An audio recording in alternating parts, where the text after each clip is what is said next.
The meaning of July 4th for the Negro. The papers and placards say that I am to deliver a 4th of July oration. This certainly sounds large and out of the common way for me. It is true that I have often had the privilege to speak in this beautiful hall and to address many who now honor me with their presence.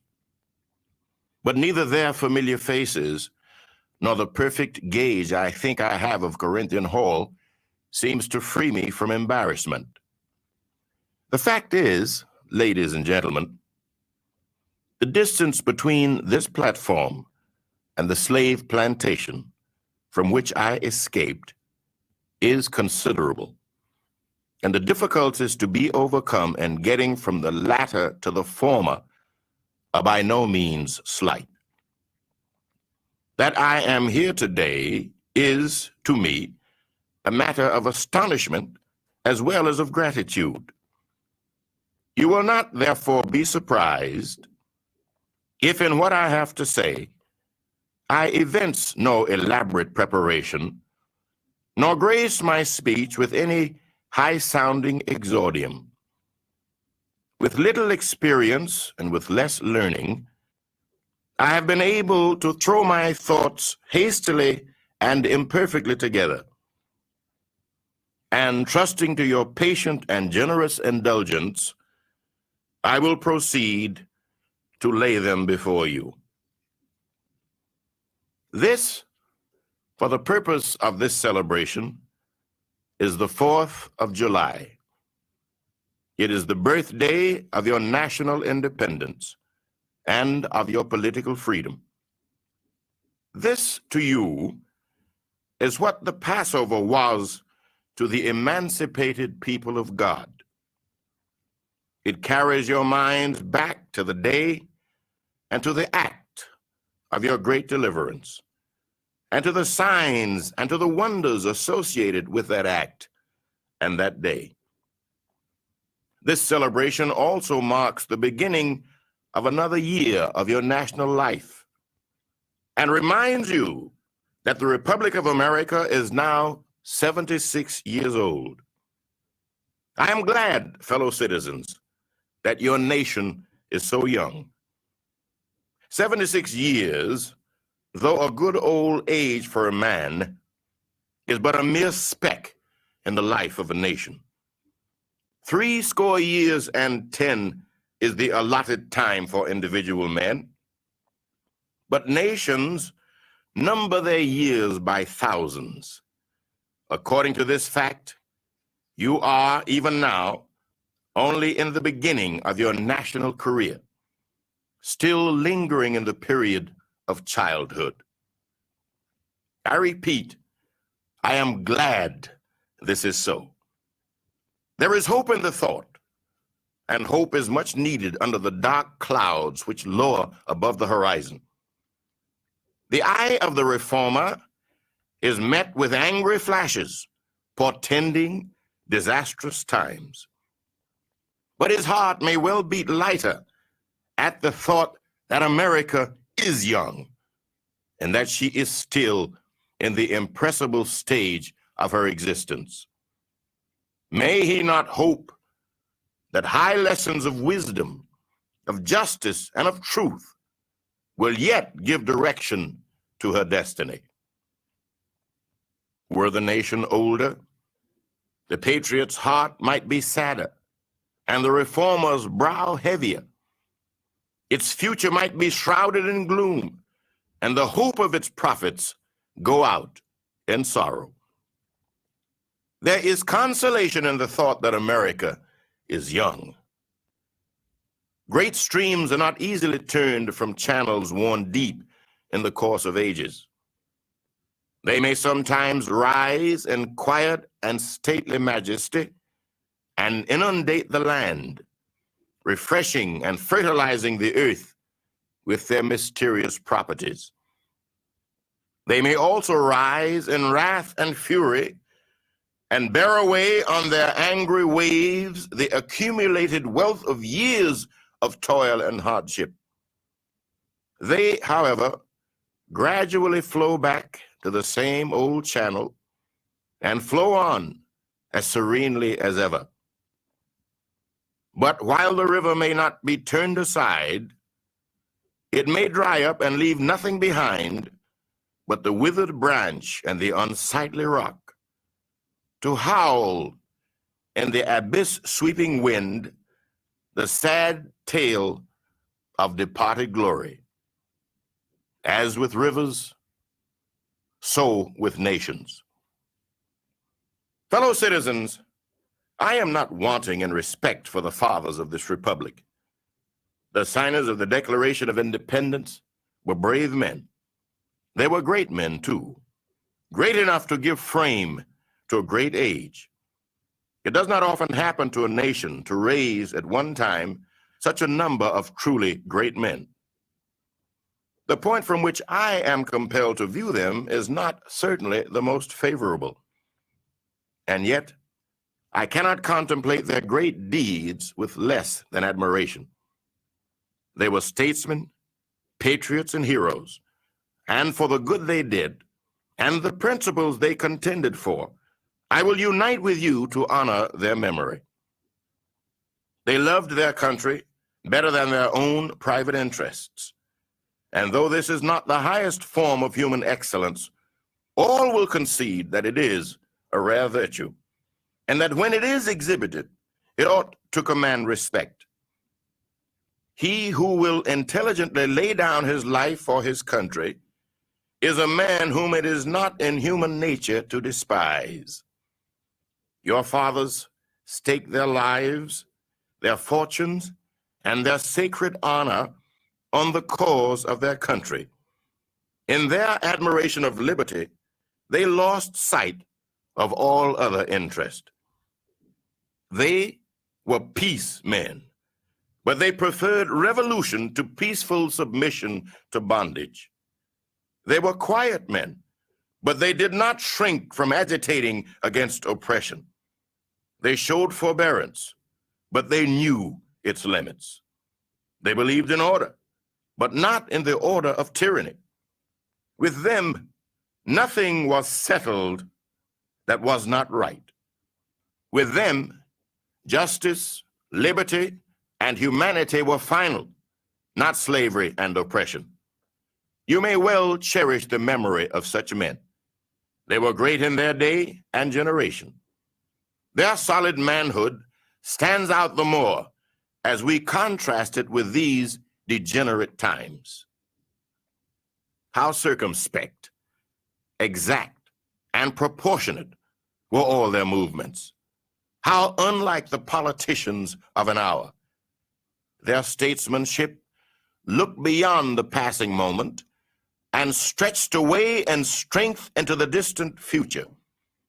They seized upon eternal principles and set a glorious example in their defense. Mark them.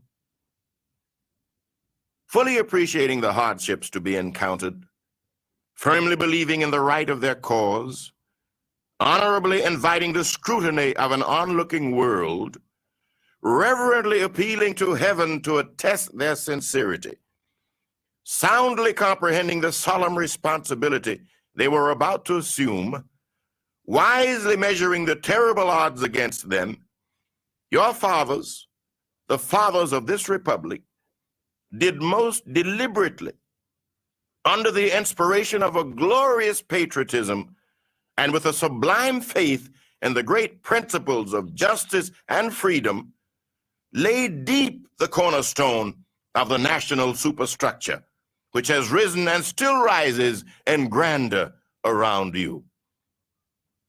Of this fundamental work, this day is the anniversary. Our eyes are met with demonstrations of joyous enthusiasm.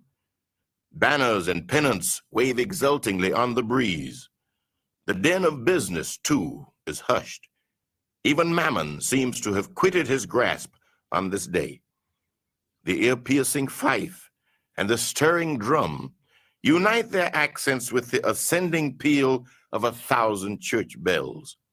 Prayers are made, hymns are sung, and sermons are preached in honor of this day. While the quick martial tramp of a great and multitudinous nation, echoed back by all the hills, valleys, and mountains of a vast continent, bespeak the occasion one of thrilling and universal interest, a nation's jubilee. Fellow citizens, pardon me. Allow me to ask, why am I called upon to speak here today? What have I, or those I represent, to do with your national independence? Are the great principles of political freedom and of national justice embodied in that Declaration of Independence extended to us? And am I, therefore, called upon to bring our humble offering to the national altar and to confess the benefits and express devout gratitude for the blessings resulting from your independence to us? Would to God, both for your sakes and ours, that an affirmative answer could be truthfully returned to these questions. Then would my task be light and my burden easy and delightful. For who is there so cold that a nation's sympathy could not warm him?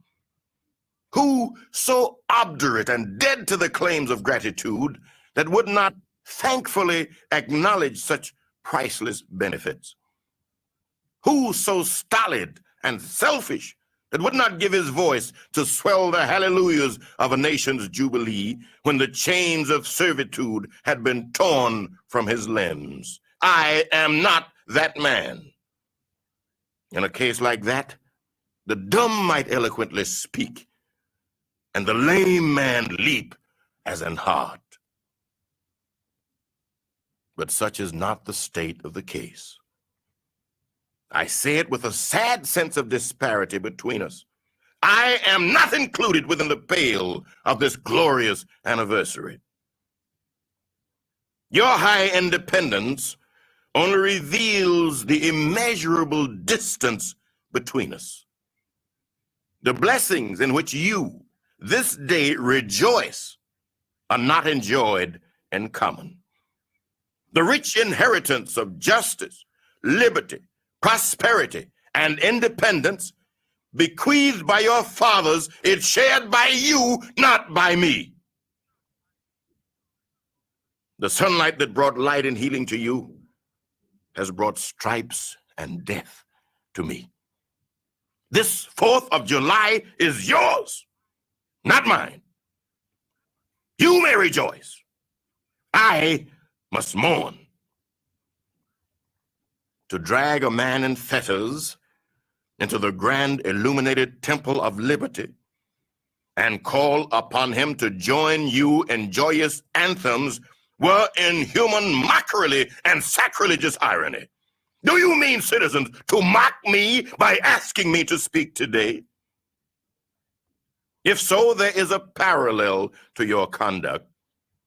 And let me warn you that it is dangerous to copy the examples of a nation whose crimes, towering up to heaven, were thrown down by the breath of the Almighty, burying that nation in irrevocable ruin. I can today take up the plaintive lament of a peeled and woe-smitten people. By the rivers of Babylon, there we sat down. Yea, we wept when we remembered Zion. We hanged our harps upon the willows in the midst thereof. The door? For there, they that carried us away captive required of us a song. Check. Listen, now you ain't got to mute it when the video on. Now we can just rock through. I'm up here. Oh, so well. Check. 1 2 1 2. Check. 1 2 1 2. We rocking and rolling. All right, clap it up. Shalom, Yahweh Shem Yahshua Barakatah. To all my brothers, Yahweh Shamar, Thabah Shema Mashah, to all my sisters, man. We are the Isupk, the Israelite School of Universal Practical Knowledge. Start at 1 West 125th Street, Harlem, New York. Under Commander General YAHANNA. You understand?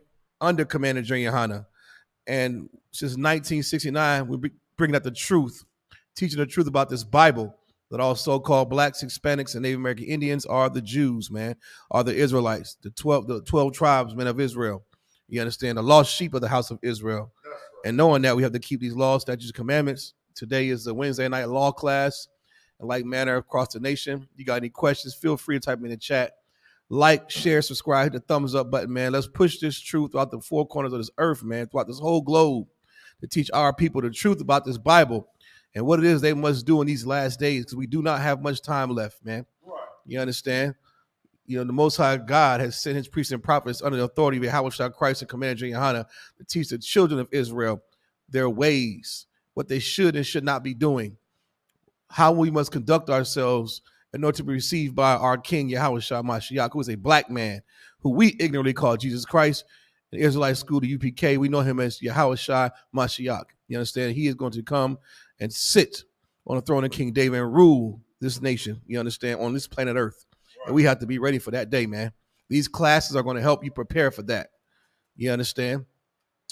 Big shout out to the brothers out there in Chicago, man. The Midwest Fire Weekend barbecue is coming up. You know, we're going to plug that every chance we get. You know what I'm saying? Y'all brothers, man, go ahead and prepare your, make arrangements to try to get up to Chicago, man. You know what I'm saying? Let's get this brotherhood and sisterhood on. Every year they do a great job on the Captain Martin Quad, man, with the activities, the food, the itinerary. And let's not forget, Commander YAHANNA is going to do a bomb lecture on World War III, man. You know what I'm saying? On wars and rumors of wars and World War III. Commander YAHANNA is going to be in the building. Tickets on Eventbrite. Go to the ISUPK Chicago page on Fayetteville and on Facebook. I think it's $30 to get in. It's well worth it. Well worth it. That's a cheap price to get the information Commander YAHANNA is going to be dropping that night, brother. The itinerary is also posted. You know, so I believe events start on the 27th through the 30th. So, you know, get with your camp leader if you need any, arrangements or help getting to this glorious cookout weekend, man. Also, too, big shout out to all the brothers and sisters, man, who've been staying true to this, paying their tithes, you know, warring with Satan day in and day out. It's not easy, but endure to the end. You understand? We in this together as a family. Big shout out to everybody, man. And also, too, don't forget, you know, if you in the city where school is at, and if you're not, you can request special prayer, man. You know what I'm saying? We're not a Christian church. Our prayers get answered. There's power behind when we speak. You need special prayer for a loved one. A lot of things are going on at this time. Do not hesitate to contact a priest or prophet in your local area, man. You can get that in. You understand? What else we got going on before we get into this? Y'all know we just got rid of disgusting Juneteenth. Man, if holidays, I can't stand none of the oppressors' holidays, really. But Juneteenth just really grinds my gears, man. And you know why I say that? Because it's just the whole name, just Juneteenth. You know, I get the whole story, you know, how in Texas, slaves could barely talk or mildly educated. I get it. But why the hell you got to call it Juneteenth? It just sounds more slave. It's called June 19th. Like, you know what I'm saying? Like, damn, we educated now. It's just ridiculous. They give us these damn holidays to pacify us. And now we got another holiday coming up, 4th of July. Ironically, Juneteenth is supposed to celebrate and commemorate, you know, the abolishment of slavery. The Negroes down in Texas, they found out 2 years later. So they're celebrating Juneteenth. And now we just had all these festivals in North Carolina, all through the South. I don't know if they celebrate Juneteenth up north. I ain't heard none of my up north buddies say anything about Juneteenth. I think once it gets past North Carolina or Maryland or Virginia, that's it. Like, I think Virginia and down is where Juneteenth is celebrated. But now the same folks that celebrated Juneteenth are going to turn around and celebrate 4th of July. Complete confusion, man. We are totally lost in this place. It's a head scratcher. You understand? But like I said before, today's a Wednesday night law class. We'll get into some of these laws of the Bible. We're going to talk about why you should not celebrate Juneteenth. We're also going to see what Frederick Douglass had to say about it, which is a very powerful writing he did entitled The Meaning of 4th of July for the Negro. And basis, what does 4th of July mean to you? Black man, Hispanic man, Native American Indian man. Why the hell would you celebrate 4th of July? What is it for you that 4th of July has that you must celebrate? Did we forget about the past? Have we forgot about all the atrocities that happened to our ancestors? Well, we're going to play a little bit of what Frederick Douglass had to say about it back in the 1800s, man. Go ahead. Salak, if I may, Sister Yakara, shout out to everybody that's online in the big chat. Big shout out to everybody locking in, man, rocking and rolling. I see you in there. Who that? Troop Our Baz, Sister, who that? Princess K. YAHANNA. What's up, Princess K? Jonathan, Warriala, Troop Warriala, Sister Kalaya Pa, Sister Yakara. You know what I'm saying? The usual suspects up in here. Everybody's might be, timing in a little later. Go ahead, brother. What you say? Salakia, this is from Sister Yakara. Shout out to Officer Ayathan. Salakia, if it's off topic, young man Jacob wanted to know the significance of getting a boot kiss. Why do you get boot kisses? Oh, man, that's a good question, young man Jacob. Good question. Carry me to Isaiah, man. You know what I'm saying? I'll tell you why, brother. 49:23 to 26, around there. The significance of the boot kiss, and he's a young man. Jacob, how old is he? About what, 6, 7? Jacob's a baby, and for him to ask a question so heavy, man, he's being led by great parents, mother and a father, man, who are in this truth, and I know they teach him about history. The significance of a boot kiss is that it puts the so-called oppressor in his place. You understand? It puts him on his knees, prostrate. You understand? The Bible actually says, lick up the dust of thy feet. Right. It being how we are in UPK, we know how the devil is. We have a little, we say kiss the boots. It's a more milder way of saying, get in your place, devil. And you got to understand the spirit behind that. Because this man that we put on their knees is the devil the Bible speaks of. He is the originator of all lies. Everything that bad happened in your life or your mother's life or your grandparents' life, now before that, he's responsible for it. You understand? He's under us. But coincidentally, when you look around, the so-called oppressor owns everything. From the water you drink, the clothes on your back, your entertainment, what you listen to, what you eat, everything. The money you get, he controls it all. And the thing, we use this Bible, man, and the words of this Bible to go ahead and put him back in his place. Remember, the Bible says the elder shall serve the younger. Jacob and Esau. I know he know the story about Jacob and Esau. You understand? The elder shall serve the younger. He's a servant under our foot. And him getting on his knees is showing his place, his natural place in this world, meaning he's subservient unto black man. The same black man he calls a nigger or a Mexican, a wetback or a full beaner or whatever the crap he makes up. We put him on his goddamn knees and kiss the boots. And he's supposed to show all his white counterparts and all the other oppressors, not just a so-called white man. We'll take an African boot kiss, a Chinese boot kiss, all you oppressors. You understand? We put all of them on their knees so they can show, you understand, they can submit under the authority of Yahweh Shai, man. We work for the king. You see these shields on our neck, THAWADAH, we work for the king, man. We've been commissioned to put these devils on their knees and kiss the boots, man, to pay homage. And that's just a small token for them to say, I'm sorry, in front of everybody. Right. Boot kiss is just merely what the Bible says, lick up the dust. We tell them to kiss our boots. It's a small token to say, I'm sorry for slavery. I'm sorry for all the atrocities that my ancestors done. And this is a token to say, I'm sorry. Mwah. You guys are the priests and prophets of the Lord. You are God's chosen people, and I'm your servant. So the point is to humble them and put them on their knees, man, to get them ready for when Christ returns of their place. Now, the white people that get on their knees and kiss our boots, the Lord might have mercy on them, or he might not. When I say mercy, he might not burn them to a crisp in World War III. He might not let their tongue melt on their mouth and eyes melt out their sockets. He might just spare their life so they can be on Ayathan's plantation. So when they're on Ayathan's plantation, they got a chance to live and see what righteousness looks like. He might spare their life, but they will in no way be over top of you. They will never give you a bank loan. They'll never tell you what God to worship. They're going to be on their goddamn knees begging for food, begging for water, begging for clothes, just like we do. That boot kiss is so important so that the other nations and our people can see the Lord's power. Right. That is power from the Most High, man. You understand? And all you bastards speaking against that boot kiss, you are blaspheming the Holy Spirit. Right. Those boot kisses come from the Lord, man. You understand? They come from the Lord. If you speak against that boot kiss, brother, you can't take that back. That is a power of the Most High God, man, showing his children that we are above all nations. And this white man, this white society as a whole will be on their knees permanently, begging you for anything good they might get. You understand? It's their rightful place. I'm going to read the scripture where we get the boot kiss from so you can follow along and try to, I know you're young, but your parents didn't teach you, man. They're going to teach you exactly the atrocities that happen to our people, all the lynchings, all the human trafficking, and the so-called oppressor needs to be on his goddamn knees, man. Right. You got that, brother? Read for me if you could, Baba Kashaw. The book of Isaiah, chapter 49, verse 23. And kings shall be thy nursing fathers. That's right. Go ahead. And their queens thy nursing mothers. We're the kings and queens. This is the Bible's talking about. We had the upper status. We are God's chosen people. We are the kings and queens. But like we're going to July 4th today, we're going to talk about it was a time where we were merely slaves and servants. And we were subservient under the white man's foot, meaning we used to lick his boots. We used to spit shine his shoes. Our black women used to breastfeed his babies. We used to take care of their people and neglect our own. You understand? We bent over backwards for the so-called oppressor. Imagine a king who's constantly acting like a servant.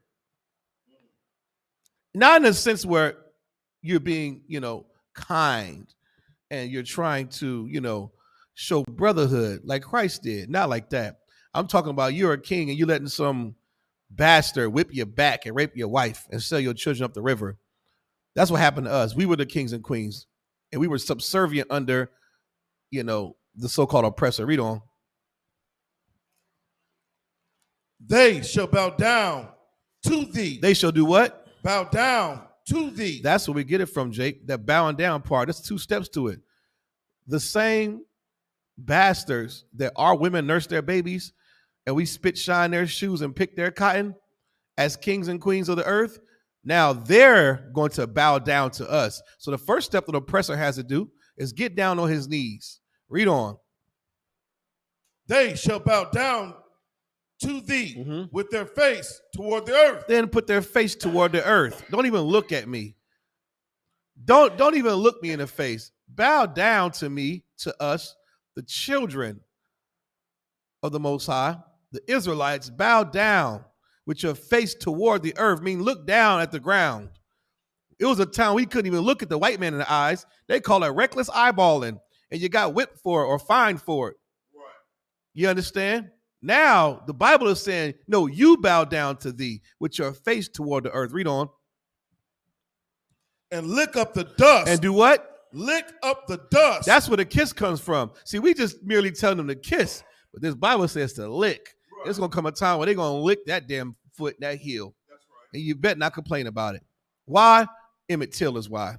Sandra Bland is why. Right. You understand what I'm saying? The transatlantic slave trade is why. Right. You understand what I'm saying? Michael Brown is why. Right. George Floyd is why. Yeah, George Stinney is why. Mary Turner is why. That's why they're going to do it. Yahawashi is why. Right. They got to pay, and they can show a little shame. Our job is to shame them. Put your damn face toward the ground. Don't look at me, and lick up the dust of thy feet. Read on. And lick up the dust of thy feet. That's right.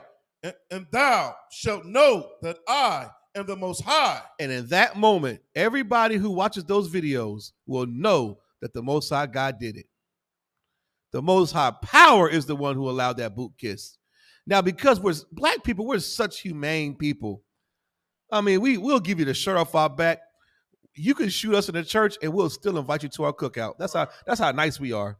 We're the only group of people who don't demand justice. We're just a nice, loving people. So when you see boot kiss videos, you might get a little cringe, like, ooh, that don't look right, because that's how nice you are. But it was a time where you were licking the boots of an oppressor. That's right. You know what I'm saying? Like, black people have a little bit of humanity in them and a little kindness. But when you see those boot kisses, stand up and just look at it. Open your damn eyes, put your chest out. Understand and know that's from the Lord. They have to know their place. We have been conditioned in America to love the white man. We're like a good home. The Bible calls us homeborn slaves, Jake. Homeborn slaves. Meaning as soon as we come out the womb, we're taught to, cater and kowtow to the so-called oppressor. You understand? But not in this Bible, not in the UPK. We put them on their goddamn knees because the Most High God is doing it. So when you see a boot kiss, just know that comes from the Lord and be proud of it. Be proud of it, because one day, brother, the so-called oppressor will not be able to look you in your eyes. He will be picking your cotton and your oranges and your grapes. You like fruit with no blemishes? Well, guess what? You're in luck, because a white man going to bring you every piece of fruit with no blemish, and he's going to obey you to the T like you did him. You understand? So the boot kiss comes from the Lord. We do it because it's our tradition. And of course, like most priests and prophets of the Bible, all the priests and prophets of the Bible, we do exactly what this Bible says to do, man. Because we have a second chance at life. And ISBK, we are the real priests and prophets, so you will see oppressors kissing our boots. Hell, we had a Nigerian man kiss our boots in Times Square in New York when I was there for the cookout last year. A Nigerian African, one of the most cockiest, proud bastards you'll ever meet on the face of the earth is a Nigerian. And he got on his knees and apologized for slavery. You understand? And in your lifetime, Jake, you're going to see a lot of boot kisses. A lot of boot kisses. And and Lord willing, you'll get one. Hope your Yahawashi comes before that, but even in the kingdom, you're going to get one on demand. You're going to say, come here, like a dog, come here. Kiss the boots, good boy. Now get the hell out of my face. That's what you're going to do in the kingdom. You understand? I hope I answered your question, brother. Boot kisses come from the Lord, and that's what they must do, you understand, to bring them shame and to show that they are at least sorry for slavery and oppression, although they'll never be able to fully repay, but we put them on their goddamn knees because that's where they belong, under us, under our authority. You know what I mean? Go ahead. Yeah, go ahead, finish the verse off, brother. For they shall not be ashamed that wait for me. So we ain't ashamed of no damn boot kiss. We waiting on Yahawashi. Because that's what's going. He's gonna rule with a rod of iron. You can't bend iron. Ain't no bending the law. You ain't gonna be having no shrimp flavor or nothing like you do here. Ain't no damn shrimp. You understand? You'll get put to death even trying to get a shrimp flavored anything. Right. This rod of iron don't bend. You know, it's strict. They're gonna get put on their knees, man. We're patiently waiting on Yahawashi. We're preparing a kingdom so he can inherit. He gonna say, oh, these brothers did a good job down here. Look at them. Everybody know who the devil is. They loving each other, keeping the holy days. Well, let's get it on. Right. Christ is going to be received when he come down here. We're trying to convince the Most High to send him back down here. We got to put the oppressor on his damn knees where he belongs. Read on. That was it. THAWADAH, brother. Let's get back in this 4th of July and this Juneteenth nonsense. Thank God June is almost over with. You understand what I'm saying? And it's disgusting because even in the Juneteenth festivals and Juneteenth celebrations, it was getting hijacked by the LGBT community. Right. Like everything black people do, the gay community got to hijack it. Right. It's like, damn, is gay synonymous with black now? Is that what you're telling me? Everything black got to have something gay involved in it? It's ridiculous. Every damn holiday gets hijacked by this LGBT crap. You know, Black History Month hijacked by the LGBT community. Right. And Black Lives Matter. Juneteenth hijacked by white folks in the gay community. It's ridiculous, man. So brothers and sisters, we're going to get on the 4th of July a little bit.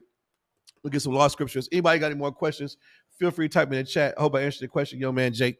You know what I'm saying? If not, you can ask more, and I'll go in more depth into the boot kiss. We can show you some videos of the boot kiss. Or you can just ask your father, because he gets plenty of boot kisses. As soon as I get on the microphone, niggas start getting mad, boy. Hey, who is this brother with this mic? What is he doing, you know?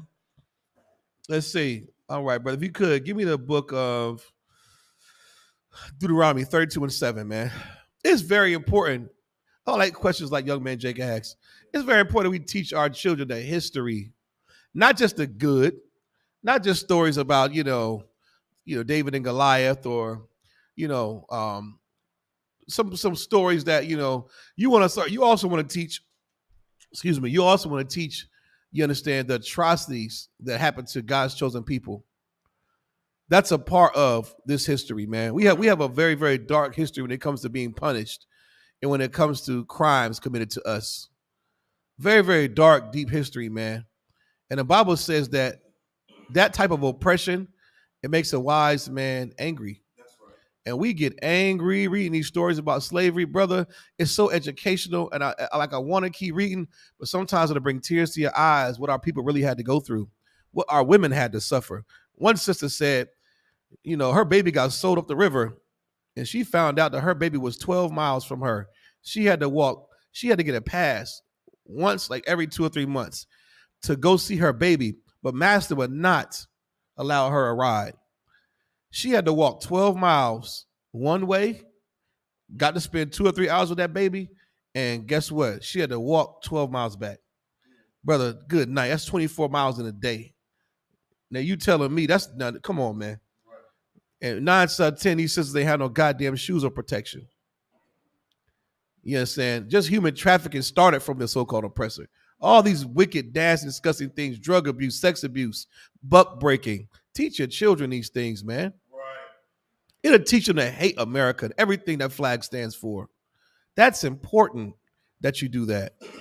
Because the opposite of that is love. If you don't, they're going to find a way to love that flag and everything that it stands for.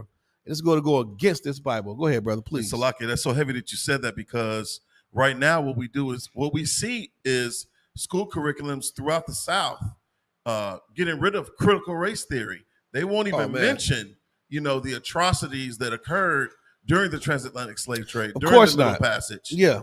Because it will shine a light on who the so-called devil is. Right.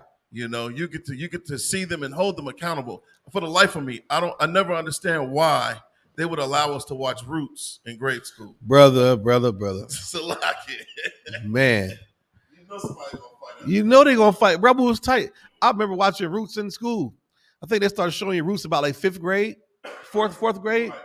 But between fourth and eighth grade, they just show you Roots. Well, when we were in, they would never show it now, I don't think. Because they showed it because partly too, the nigga from Reading Rainbow was playing Kunta. Right. And we had to watch Reading Rainbow. Right. So I guess they thought LeVar, what was his name? LeVar Burton? Yeah, LeVar Burton. Shout out to Kunta, man. You know what I'm saying? So they was like, oh, it's the black guy from Reading Rainbow. This can't be so bad. And little they know, that had us fighting at the basketball court during PE class.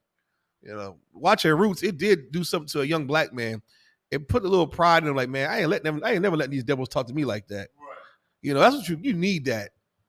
You got to have a little bit of that, man. But, we all know Roots was, made up. It was BS. Right. But nonetheless, the story itself, it did happen. Maybe with the character's name switched around. But anyways, yeah, Roots. I remember showing Roots in school, and it did piss me off.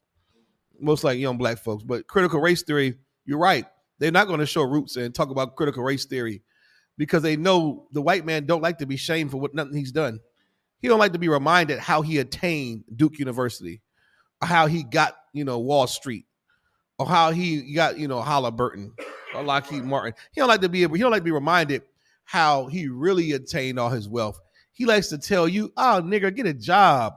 Pull yourself up by your bootstraps, why don't you? Why don't you go to college? But he won't tell you how he got so rich off of slavery. Antebellum South slavery was, just in the South, man, we made white people billionaires off the cotton industry. That's generational wealth, man. Hundreds of billions of dollars rolling in the South. So much so, the white folks up north heard about it. They had to come down and see for themselves. They're like, damn, they rolling good. How? Because of black Hispanics and Native American Indians picking your cotton, making your clothes, doing everything for you, sitting back, eating off the high horse. But these kids nowadays in the school system, they want to know, but the parents don't want to be shamed. The school board don't want you to find out. And a lot of you bastards in the school boards, you got that last name of oppressors and slave owners. So bringing out the 1611 Project or critical race theory is going to completely shame you. You might lose your goddamn job behind how many slaves your grandfather had. Right. If they tearing down statues of the Johnson, and your last name is Johnson, and you white, brother, you know what I'm saying? Brother, that critical race theory, don't worry about it. We teach critical race theory every week here in the ISUPK. So if the school not getting it, just tell your children to log in the class. We give you real critical race theory. Go ahead, brother. No, Salakia, and that's crazy because it's bringing to light with respect to like Donald Trump, make America great again. Him and Mike Pence, they're arguing to bring back the name Fort Bragg, change it back from Fort Liberty to Fort Bragg. Really? They want to retain their history. They are proud of what they've accomplished over the course of time and who they've subjugated as being the slave here in America. Right. They want you to remain in that subjugated low state. They want you to remain in the hell that you live in. Right. Black, Hispanic, or Native Indian. Right. This is why it's so important for you to come into the ISUPK and to get in these classes, man. That's right. Because nowhere else on the earth is this truth being taught according to the Bible. So damn right, get it, brother. Hey, he's so right, man. Nowhere else is this truth being taught, but right here, man. Mike Pence and the bastards. I'm gonna tell you something, man. That Fort Bragg was a son of a gun too. Just Google Fort Bragg and who he will brag. What's his first? I forget his first name, but anyways, how Fort Bragg got the name, our military base. Now it's called Fort Liberty. Yeah, good luck with that, Mike Pence. You spent all the millions of dollars already changing it. I was on post the other day. I seen signs that they're already changing it. You gonna change it back? Right. Like, what the hell are they doing? They said that General Braxton Bragg was one of the worst Yeah, Confederate Braxton generals, Bragg. Yep, that's it. in the Civil War. He couldn't get along with any of his counterparts or his colleagues. And the only reason why they named Fort Bragg is because it's good for paperwork. It was short. Very short. That's the only reason why this base got named after him. Can you imagine that? This is what they think, so little of what they think of you and your sacrifices for their country, for their nation. Right. Salakia. Now that's heavy, man. I didn't even think about that. And that's right up the oppressor's alley. Oh, it's Bragg. We'll go with it. We don't care about the character of that man. He hated niggers. Let's just name the post of it. The military was segregated, man. They had black MP units down there in Fort Benning. They had all kind of black, separate. It's deeply rooted in racism and white supremacy to this day, brother. The blacks are still fighting to get the grooming standards changed. AR 670-1. You know what I'm saying? Like, what the hell are you talking? What are you talking about? Like, you want to sit up here and oh my goodness. I hope I got the AR right. It's so bad because black women had to send stuff to the Pentagon for their hair. Brothers with the beards and talk religious freedoms. Well, I'm an Israelite. I'm a Jew. They are, the oppressor got so nasty with it. They allow you to be a Nordic heathen, Nordic heathen Viking. That's a religion. You go white man, you have a whole beard full of lice. Right. What Nordic heathen? Some crap. You look it up yourself. Go ahead, brother. No, that's heavy too. Because look at Fayetteville. You look at Spring Lake. Spring Lake was born out of segregation. They would not allow black soldiers to camp on Fort Bragg. Right. So this is the reason why Spring Lake sprang up, and this is the reason why it looks the way that it looks today. Yeah, still dilapidated, ran down. Right. You know what I'm saying? Blacks scattered in trailer parks. Right. You know what I'm saying? Even the businesses, grand open, grand closing, spiked the rent up on you. You got a couple Asian survivors with fish markets out there. And no one bothers the Asian. They can have a nasty health code. You don't even bother them. Right. But Negroes, you can't even have Joe Willie's barbershop or Joe Willie's soul food is getting shut down. Right. It's ridiculous. You're right about that. You're so right about that. You know what I'm saying? If you could, brother, give the book of Deuteronomy 32:7, Baba Kasha. The book of Deuteronomy, chapter 32, verse 7. Remember the days of old. The days of what? The days of old. The days of old, man. Always remember the days of old. Them stories your grandma and grandpa used to tell you about sundown towns. Remember that. Right. Talking about, white Ku Klux Klansmen wearing hoods. Remember that. Remember the stories about crosses being burnt in the yard. Or grandfather trying to get a bank loan, they denied him. Or your uncle who came back from Vietnam and they called him a nigger at the bus station. Right. Remember these stories, man. Remember the days of old. Remember what they did to Yahawashi, our king, who you know is Jesus Christ, how bad they treated him. And all he wanted to do is wake his people up. Remember the days of old, man. Remember all those priests and prophets who died holding on to this truth, who was locked in jail, writing letters back and forth, trying to keep this brotherhood and sisterhood going. Always remember the days of old. I don't give a damn if the school system kicks out the ideas of, critical race theory. We're always going to teach our children the days of old here in this school, Isupk County Commander Junior YAHANNA. We don't need permission from the goddamn school board. This Bible teaches us to remember the days of old, man. Read on. Consider the years of many generations. Oh, we consider the years of many generations. Really take heed and consider. Put it to thought. Weigh it on the scales. Consider the what? Consider the years of many generations. The years of many generations, brother. That's so powerful. You understand? Not just your mother and father, but their fathers before that and before that. Consider what they went through. Right. Consider the years, man. Consider the year 1776, July 4th, and what your ancestors was doing during that day. What was the condition? What did their clothes look like? How was their health, their mental health? What was it like on a daily basis living in 1776 if you were Black or Hispanic or a Native Indian? Consider it. Salakia. Go ahead, please. If I may, Merriam-Webster's online dictionary of consider. To think about carefully, such as to think of especially with regard to taking some action. Oh, that's powerful. To consider, there's a little hint in considering of you might want to take action. That's powerful because when you consider the days of old, you're going to want to take action, but not in an action like the Black Panthers took. Right. trying to have sex with white women to pay back slavery. Nigga, you're just horny, and that's not how you're going to pay back slavery.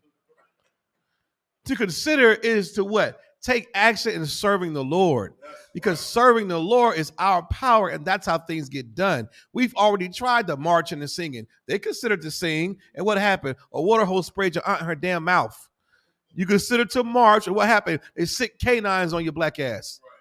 You considered all these things, and the actions didn't follow. But now, let's consider strongly. Get into deep thought about what happened. The transatlantic slave trade. You understand what I'm saying? The Trail of Tears.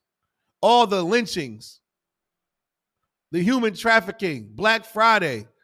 All the race riot massacres. Consider those things. And the action you need to take while you're considering, once you get mad enough, is to come walk through these ISUPK doors. Right. We're going to put your anger in the right place. Because, you know, Negro, Hispanic, they'll get mad and pick up a gun and try to take on the whole precinct. And a standoff lasts everybody 2 seconds. Right. And nobody remembers you next year. Go ahead, brother. This is a heavy definition. It says to gaze on steadily or reflectively. It also says to reflect, deliberate. So if you go further with deliberate, which is what we do with respect to the days of old, considering the many, you know, the generations, it says to think about or discuss issues and decisions carefully. Man, decisions carefully. Brother, this. Read that part again. Consider. Man, that's heavy. Consider the years of many generations. Consider the years of many, not just the one you presently live in. But many generations. You understand? What did that person have to do to allow you to stand where you're at right now today? What did they have to suffer and go through so you can sit home and play a PS5 and you talk on your cell phone with no worries? For you to be able to go to school, no worries. You understand? Consider that. And we're still in captivity. Consider the many generations, man. Consider 1776. We're talking about 4th of July today. You understand? We're jumping the gun on it because our people need to hear this. Right. You understand? Consider what happened in 1776. 4th of July has nothing to do with the Negro. 4th of July has nothing to do with the Hispanic. Right. The 4th of July has nothing to do with Native American Indian when it comes to celebrating it. Nothing at all. So why do we celebrate 4th of July? Why do we have the urge to barbecue and go buy fireworks and blow our goddamn hands off? Why do we have the urge to wear red, white, and blue? Why?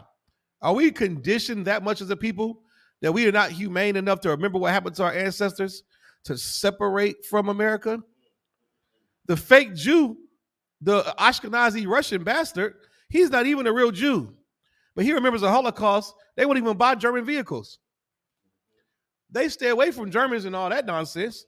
But black people, are we just that forgiving? Are we just that brainwashed that we don't remember the days of old? We don't consider the generations before us and what they had to go through? All the rape, rob, and murder. All the, Native American Indians who died trying to just live. Right. We're fighting to live and have our own rights. We have a way of doing things. And who are you to come take it? And the oppressor was successful at it. We got to consider these many years, man. What the hell were we doing in 1776 of July 4th? Imagine that. Where were you at? Consider where your ancestors were at July 4th, 1776. Consider it. In 1776, you understand? Announcing the colony's separation from Great Britain. That's all it was. Big ass constitution. It was an announcement. Guess what? The original 13 colonies plus, we're going to separate from Great Britain. So we're not going to do things how Great Britain wants to do. Damn all those scones and tea. We eating pork down here, and we're going to turn America into a damn disgusting cesspool. You understand? The colony, they separated from Great Britain. That had nothing to do with you, black man or Hispanic, at all. Because you were slaves over there in complete servitude and here in Americas, in the 13 colonies, building up their treasure cities, picking all their cotton. Go ahead. Salakia. This is according to pbs.org. Besides planting and harvesting, there were numerous other types of labor required on plantations and farms. Enslaved people had to clear new land, dig ditches, cut and haul wood, slaughter livestock, Damn. and make repairs to buildings and tools. In many instances, they worked as mechanics, blacksmiths, drivers, carpenters, and in other skilled trades. Salakia. Black women carried the additional burden of caring for their families by cooking and taking care of the children, as well as spinning, weaving, and sewing. Damn. Please. Salakia. Some slaves worked as domestics, providing services for the masters or overseers' families. These people were designated as house servants. Oh. And though their work appeared to be easier than that of the field slaves, in some ways it was not. They were constantly under the scrutiny of their masters and mistresses and could be called on for service at any time. Damn. They had far less privacy than those who worked the fields. It's a house nigga. Imagine that. 24-hour work. You're never off work. You think you get mad about taking a work phone home. Some of you brothers got a work phone that you got to take home with you on the weekend, or you rotate shifts. It is consider the days of old. Your ancestors, they never. What is off? You never had a day off. I don't want to hear that Sunday crap because nigga, you still worked on Sunday. You may got a little bit of chance to go in there and worship white Jesus. They still put you to work and work had to be done. Right. Don't even believe that goddamn lie. Go ahead. No, they disguise it with phrases like salary employee. Salary, Versus you yeah, being yeah, hourly. right. Field hand work from can to can. Yep, can to can. Hourly, like you said, you taking your work home. Right. Salakia. Oh, yeah, you taking that home. It's framing. How the oppressor frames things to get you to believe it. You know, saying stuff like, well, the Chinese people in your neighborhood, if they start hiring more black people and putting you guys to work, that'll be better. No, that means you still have something to do with my freedom. F you. Get out my neighborhood. Don't try to frame it as if that's good for them being there. Get the hell out of here, your chopsticks. It's ridiculous, man. You understand? My brother's right. We got to consider the days of old, man. 1776, you were working from can to can't. Can see to can't see. Dark to dark. You woke up before the rooster crowed and you goddamn kept working. So afterwards, you understand? You had minimal food. I wish I could play that video, man. The minimal food these slaves had to feed their children. This lady was working for like 3 cents a day, brother. And she had children. My God, man. We consider that here in the ISUPK. It makes me angry. So much so that I ran through these doors and changed my life. Well, Lord, what can I do so this never happens to my children? So this never happens to nobody else's children again. How can we stop this oppression? And the only way is to serve the Lord, man. That's the only way to put an end to this nonsense. But back in July 4th, 1776, what were you doing? You understand? What was your condition? Did you have any rights according to the Constitution? What were you considered as? You understand? Oh, it was, I got the video. You know what I'm saying? What were you considered as during that time? How'd your children live? What'd y'all wear? How was your clothing? Answer me that. How was your clothing in 1776? You think you was wearing Gucci and Louis? Hell no. You understand? You got to remember, celebrating the 4th of July is a heinous crime against the Most High God. It has nothing to do with the Negro, Hispanic, or Native American Indian at all. You understand? Is any more in Deuteronomy 32:7? You 12, brother. Yep. Ask thy father. Ask thy father. Ask thy father what the hell you was doing in 1776. My children ask me, I'm going to tell them. I'm going to say, good question. Get in here and sit down and watch this video. Right. Watch this video of these lynchings. Watch this video about picking cotton. You see a little baby who's 3 years old, bow-legged, walking through them cotton aisles with wasps and poisonous snakes and centipedes? That's someone's child. That was you that picked cotton. Right. You got to sit them down and teach them that. Hell, take them to a goddamn cotton field out here in Hope County. Take them to a cotton field in Hope Mills or Spring Lake and just let them see it. Go ahead. Just the mere sound of the insects will just scare you away. Right. You go to a cotton field in the middle of the day, just the sheer sound of insects and the snakes rattling. When you throw a little rock in there or walk a couple steps, you're not going to want to walk in a cotton field. Right. You're not going to want to. Prickly cotton, brother, that's what you were doing in 1776. You were making the white society richer. You didn't have no goddamn freedoms. You had to get a note in the past to even go anywhere. Permission to get married. You had to have all that. Your oppressor gave you permission. Now he's giving you permission to celebrate 4th of July, and you're going to do it. That's right. Not here in UPK. I'll be damned if we celebrate 4th of July. That's one thing we all have in common. We all agree in here. Right. We all agree we will not sell out. We would not worship other gods. We damn sure not going to celebrate 4th of July. Right. And your disgusting Christian pastor is not going to speak out against it. He's going to encourage it. You understand? Read on. Ask thy father, and he will show thee. Thy elders, and they will tell thee. Yeah, man. Your elder's going to tell thee. You, brother, stop acting. You stop all this nonsense. Oh, he an elder. He ain't got no money. I ain't going to listen to him. Brother, that elder been through more than you can even think about. Money or not. That's the problem is a lot of these young cats. They think because they scamming and selling dope and selling weed and whatever the hell they doing, they got all this information off the internet. That an old cat that's sitting outside drinking a beer, or the old cat who's got a lawnmower service, or the OG who's retired who just walks up and down the neighborhood, he try to pull your young ass to the side, give you some game. You don't want to hear what he got to say. Right. Because he ain't got no money, he ain't popping. You better listen to these OGs, man. Telling you about the pigs and 12 and the one time. Hey, man, you know the cops is evil, man. You know, you shouldn't be eating that pork, brother. You shouldn't be doing. Listen to him. Consider it. Who else you listen to? Ice Spice and Louis Vert. At least listen to the OG on the corner who lived through the civil rights movement. He might be able to teach you a thing or two. Yeah, if it coincides with this Bible, but at least consider it. Read on. Go ahead, brother. My fault. They say just getting here acts like been here, can't tell him you know what. Yeah, say it again. Just getting here acts like been here, can't tell him nothing. Can't tell him nothing. Yeah. Good night. That's like a lieutenant in the army.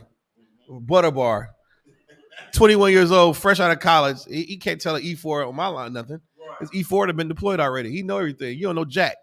But you got it somehow or another, you know. It's crazy. We were terrible off. I saw a brother. It was a book, something written. Cornell West was talking about. It said, you know, when you black, think about 4th of July and all the atrocities and where the God has carried God's chosen children from. If you black and you think about the Israelite sentiment, think about this. And compared to American conditions, you had Pharaoh on both sides of the Red Sea. You niggas ran from Pharaoh in Egypt, crossed the Red Sea, now you got the white man over here. Right. Pharaoh again. Right. Like, imagine being in that betwixt. Pharaoh on both sides of the Red Sea. I said, God damn. And the only way to get out of Pharaoh is what? Cry unto the Lord. That's right. That's the only way we're going to get out of these hands of America and Pharaoh and these powers that be, is to cry unto the Lord. Any more on that 32? Read from the top real quick when we get off of it. The book of Deuteronomy, chapter 32, verse 7. Remember the days of old. Mm-hmm. Consider the years of many generations. That's right. Ask thy father, and he will shew thee. Right. Thy elders, and they will tell thee. Right.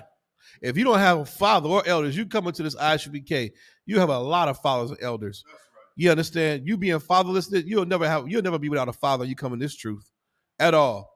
These priests and prophets will teach you what it is you need to know, man. That's right. Put that full armor on you. So you'll always know what happened to your ancestors. And you will never celebrate the 4th of July. Damn, July 4th, 1776. Brother, you know how bad it was in the 60s, the 1960s, the 1950s in Mississippi? And you talking about 1776? It was way worse. Wish I would celebrate some damn 4th of July. And you Christians make me so sick. Like, enough is never enough with a Christian. Christians don't care about Cyrus Carmack, what's his name? Belton in South Carolina, who got shot by that Asian man. They don't care about him. They forgot about Breonna Taylor already.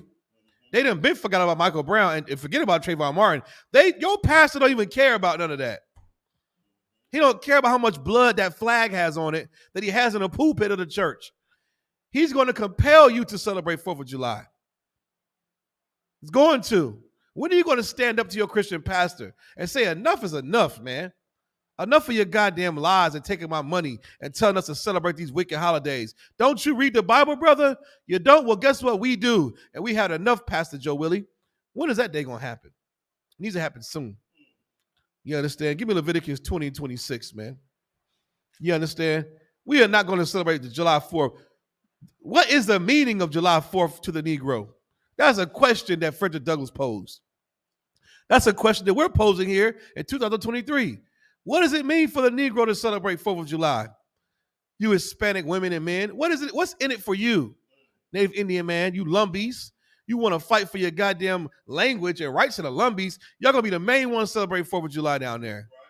And then Rockingham and Lumberton, Robeson County. Yeah, Max and all these. You're gonna be the main ones celebrating 4th of July. And you're crying about, oh, they don't recognize our language and we're Native American Indians. Well, you're not trying to separate. Right. Isupk Commander YAHANNA is telling you to separate. It's hard to tell if you're in the dirt with them. You're not clean. You're just as dirty if you celebrate 4th of July. You can tell clean hands from dirty hands. Isupk, we got clean hands. Very clean. You Christian church, y'all dirty. How can I decide who's clean or not when all y'all are wallowing in the mud of 4th of July? You're all the same. You're dirty. It's time to get clean, man. Go ahead, brother. In the book of Leviticus, chapter 20, verse 26. And ye shall be holy unto me. And ye, you Negro, you Hispanic, you Native American Indian man and woman and child, you shall be holy unto me. Read on. For I, the Most High, am holy. The Most High God, the Most High power is holy. There's no God above him. There's no devil fighting against him. He's separate. He's holy. He's the Most High power. Read on. And have severed you. And he has severed us to violently rip apart. Sever is just not, I'm going to pull this from that. It's to violently tear apart. It's like you seeing your child, you in daycare and you know this child has got lice and, monkeypox and herpes and snotty nose, and you come to pick your child up. And right before you get your child, you see him about to hug that nasty child, that nasty little African child. You'll bust that door. You're going to rip that child away like, You're going to sever him away from that hug. You don't want your child getting that filth. That's how the Lord did with, I know that analogy was crazy, but I know this is the Lord did with his people. He had ripped it like to cut your arm off, to violently tear away.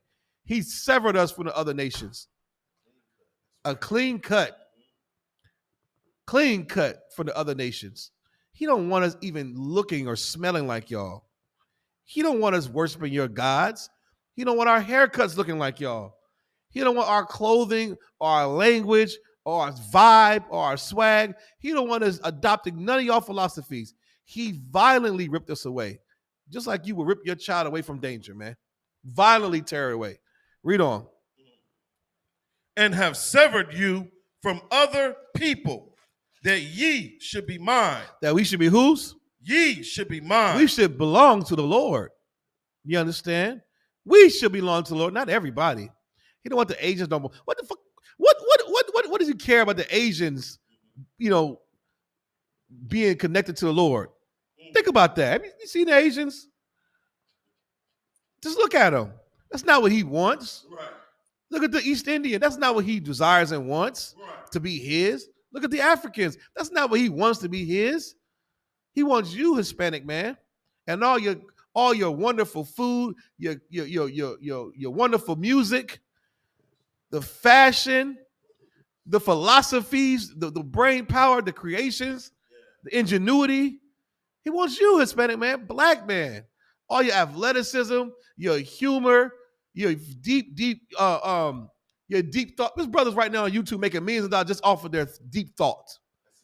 Just them talking. Or just them talking. And the Lord wants that from you, man. That's right. That thing that is quintessentially you, black man. The Lord wants that for himself. All your creativity from your doctrines, your philosophies, you understand, to line up with this Bible, of course, but just the way you break things down, your swag, your beauty, your melanin, everything the Lord wants, he gave to you, it belongs to him. That's right. You don't want that for the other nations, man. They don't have none of that. I'm not watching the NBA with a bunch of Steve Nashes or John Stockton versus Steve. Who cares? I'm not watching that. Wait, who's doing that? Who's listening to 24-hour Morgan Whalen? Nobody's listening to that. Eminem, you turn around, it's Eminem on all the stations. Eminem, MG Kelly, all your stations. Who's listening to that? You know what I'm saying? Selena was so cold. To this day, people still listen to her music. Right. It's a Hispanic woman, man. You know what I'm saying? Like we lose our grace. The whole world feels it when we lose our grace. Tina Turner left the earth. They was like, damn, Tina was bad. They playing, Aretha Franklin, simply the best. Michael Jackson, come on, man. And this is just entertainment value. What about the stoplight, the blood transfusion, the cotton gin, the steam engine, the super soaker, the Sega Genesis, the cell phone, the space shuttles? Brother, we did all that. You can't have America without black folks. Right. The hell, are you crazy? You can't have modern society without Negroes and Hispanics and American Indians. Right. You can't. You can't even have 4th of July without niggas barbecue. I read an article. These niggas, you know what the national food of celebration was 4th of July? Just guess. I'm gonna give you 30 seconds in the chat. I'll cash up anybody $5 right now. You got a $5 cash app bet right now. If anybody in the chat can tell me what the number one go-to food for celebration for the 4th of July in 1776 was it Quincy Adams? Who was that? Who's the president? 1776. I'm terrible with the cousin. It wasn't Quincy Adams. It was some family. What was the main go-to dish and for celebrating the colonies separate from Great Britain? What did they celebrate by eating in 1776 on July 4th? For a few years until black folks started doing this thing. We know black folks barbecued. We got the pig leftovers, whatever they left over to us, we just threw it on the over fire. We cooked over a pit of fire outside. So black folks invented barbecue. What did the so-called oppressor eat? If somebody can answer that for me, you got $5. I'll give you 30 seconds. You're going to start winning some money on my class. It's a game show. What was the food? And you're going to be like, what the hell? And it's got Great Britain written all over it.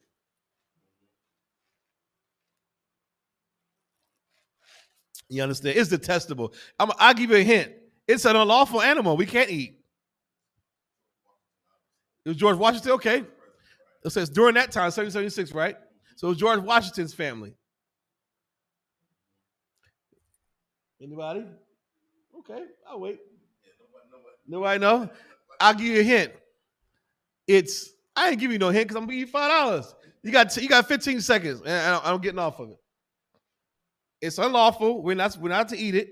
All right. It does not have fins or scales. It this is such a simple little animal. I think it's a reptile family. What? They get very, very Porky Pig. No, Quadam, you were close. Not Porky Pig. Not Porky Pig. It's worse than a pig is bad. But this, you almost feel sorry for this thing they were eating. 10, 9.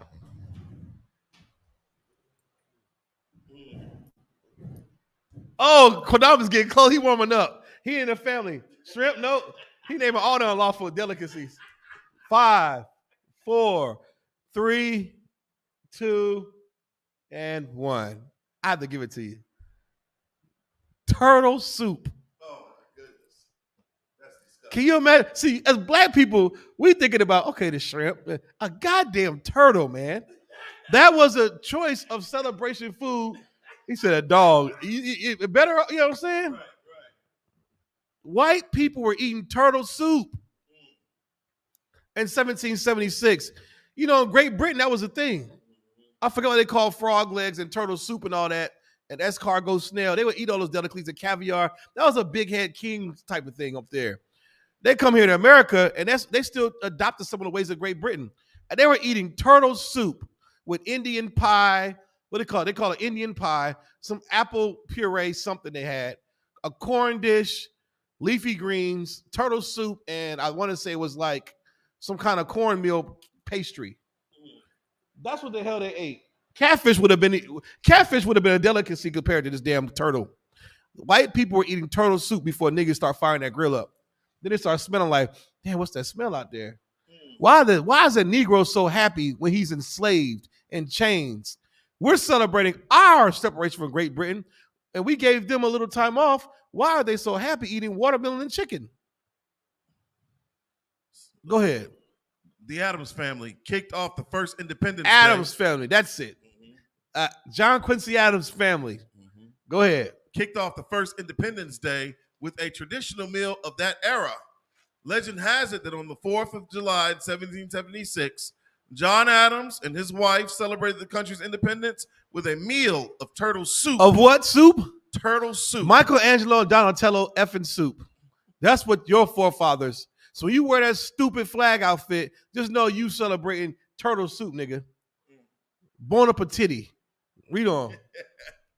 Poached salmon with egg sauce. Poached salmon with egg sauce. I don't even know what the egg sauce with no picture. Oh, go ahead. Green peas. Okay, green peas, little sweet pea. Boiled potatoes. You know they have no salt and pepper on it because white people do not use seasoning. And they didn't wash the potatoes. You know that. So imagine that. Read on. And a dessert of Indian pudding or That's it. apple pandowdy.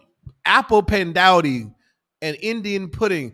I don't even want to know what's in Indian pudding unless an Indian made it because Indians didn't eat pork. So I don't even know what the hell they put in it. An apple pandowdy, I don't even want, brother, listen. That's what the hell they were eating until niggas start firing that grill outside. You know what I'm saying? Barbecue in. But guess what, blacks and Hispanics? You can barbecue any day of the week. You don't got to choose 4th of July to do it. Remember what they ate? Traditional 4th of July had what? I don't see none of you niggas putting turtle on the grill. So you ain't really doing it right anyway. Right. You want to keep it OG. You love America. Nigga, eat turtle soup. You want to start 4th of July so bad. Nigga, eat turtle soup. Right. You got the American flag outfit on with the crispy ones. Where's the turtle soup at? Right. You faking the funk with a nasty dunk, man. You ain't really American, man. You want to be like the white man, but you don't want the turtle soup, though. Yeah, the oppressor's the most vile. Yeah, that's right, Kodon. Damn turtle. So innocent turtle, man. Turtle don't bother nobody. Good night. At all. Yeah, at all. They said they would take their nets down to the turtle pond in preparation for the meal. Oh, so yeah, it's a bunch of nets in a turtle pond. And they fish the turtles nigh unto extinction.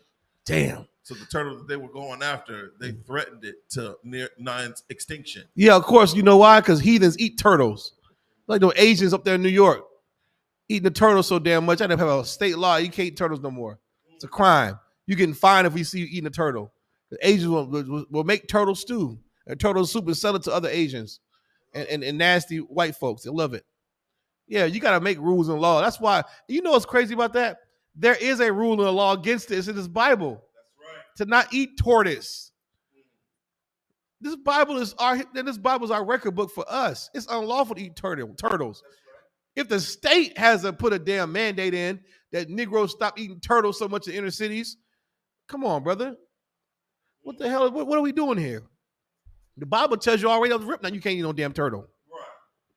Well, if you celebrate 4th of July, just know that. Just know you're a coon in the sellout, and their first meal was turtle stew, turtle soup. You understand? Give me is that on Leviticus? Read from the top. The book of Leviticus, chapter 20, verse 26. And ye shall be holy unto me, for I, the Most High, am holy, and have severed you from other people, that ye should be mine. That we should be his, man. He don't want us around the other people, man. Right. Other people are nasty. They got monkeypox and lice and COVID-19 and eating pangolin and gay and carry disease, herpes. That's why the so-called oppressor, the white man, didn't want the Asians in there. You ever want to know why the Asians don't have a China Walk or a beauty supply store in the white neighborhoods? It's not because the white man don't like Chinese food. The white man thinks the Asian man is full of disease and disgusting. And they had laws against it in the early 1900s that the Asian man could not come over here and set up shop in the white neighborhoods. That's why. But black people, he can do what the hell he wants in our neighborhood. He can do what the hell he wants. He can sell you cat, rat, and dog. What are we going to do? Keep eating it. Right. I got to eat, yo. I got to eat. I'm tired of this nonsense. We got to wake up, man. You understand? That was in Leviticus. If you could, give me Amos 5:21. You understand? The Most High God he absolutely hates and despises 4th of July. And you should too, black man. You should too. Just you want me to help you hate the so-called oppressor? Just type in underwater cities. Underwater cities. Type in that in your Google. Type in the lynching of Mary Turner. Type in George Stinney. You understand? Type in that. You want a reason to hate this? Type in transatlantic slave trade. Type in the Middle Passage.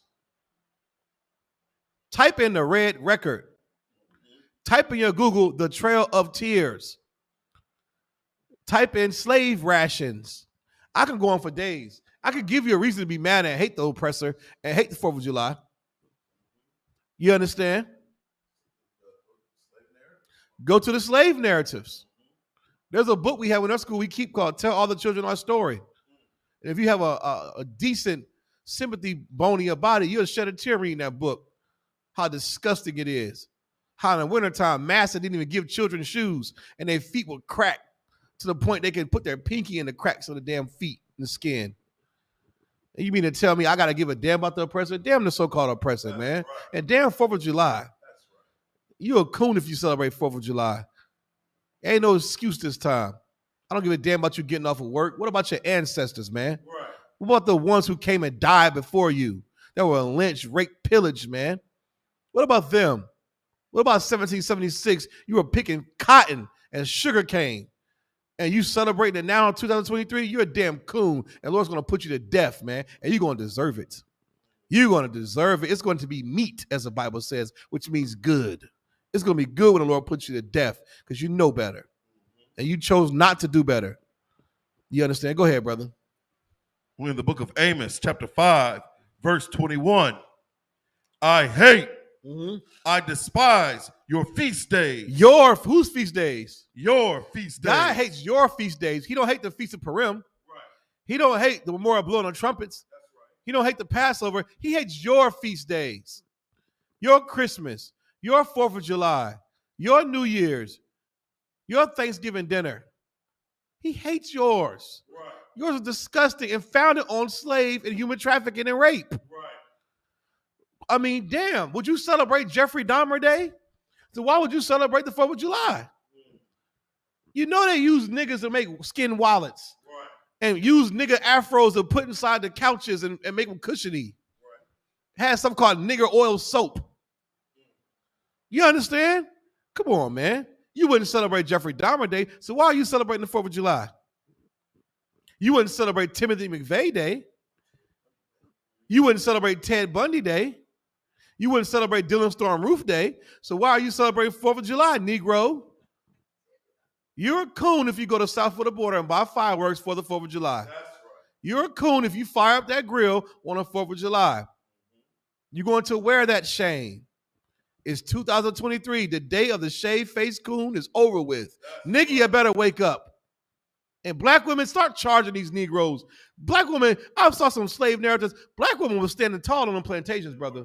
They was pushing them babies out with no anesthesia in that hot-ass cabin. Or what you would think, a cabin with barely no floor, rats eat through the pillows, and she still went to goddamn work. That's right. Didn't have time to recuperate. And was there for that black man and them kids. That's right. She knew she couldn't complain. She just put her head down and did what she could. You black women are stronger than what you know. You better start charging these Negroes to celebrate 4th of July. If I can't reach my brothers, sisters, wake up too. You see a nigga putting a flag, celebrating 4th of July, be like, we ain't coming over there. We woke now, nigga. We ain't celebrating 4th of July no more. Nigga, barbecue on the 5th. You want to barbecue so bad? Barbecue on the 5th. No barbecue on the 4th. No barbecue because the so-called oppressor gave you a day off. Black women, start charging these niggas with that. And we'll see if they tighten up a little bit. Black man, you start charging these sisters with that. I'm trying to come kick it. What y'all put on the grill today? Nothing. Right. We making sandwiches today. That's what we doing. We ordering pizza. I'm frying chicken. Damn 4th of July. You can't kick it with me if you're a slave. I don't hang with slaves. I hang with free men. That's what I tell those sorry-ass women. Oh, sorry, Negro that want to love the white man. I don't kick it with slaves, man. I kick it with free men. What you mean? I ain't no slave, nigga. You just ate a pork sandwich on 4th of July. You are a slave. Right. I can hear your chains dangling, nigga. Don't be a coon, man. We kick it with free men here in the Isupk. You understand? Damn the 4th of July. Any more on that? Con. I despise your feast days, and I will not smell in your solemn assemblies. He's not even going to smell in your solemn assembly. He don't care. He'll send a tornado right in your yard. He'll send a tapeworm in them hot dogs you got. That's pork. He gonna send a daggone drive-by shooting to your damn property on the 4th of July. He's gonna cause your little nephew and niece to get her fingers blown off with an M80 that she thought was a smoke bomb. That sparkler that you like to get the kids is gonna ignite your auntie's jerry curl and set the whole couch on fire. You better stop playing with the Lord, man. He hate shit. He don't even want to smell your pork barbecue or your nasty boiled ribs or your disgusting way of doing things. All that baby back rib pork nonsense. God hates your feast days, man, because they don't belong to him. He's a jealous power. He's a jealous power. And we're in the UPK, we are just like the Most High, man. We hate what he hates, we love what he loves. We hate the 4th of July. Any more on that? Wow, that's it. Come on, brother. THAWADAH. Give me the book of you can do it if you want to. Yeah, that's fine. We're in the book of Amos, chapter 5, verse 22.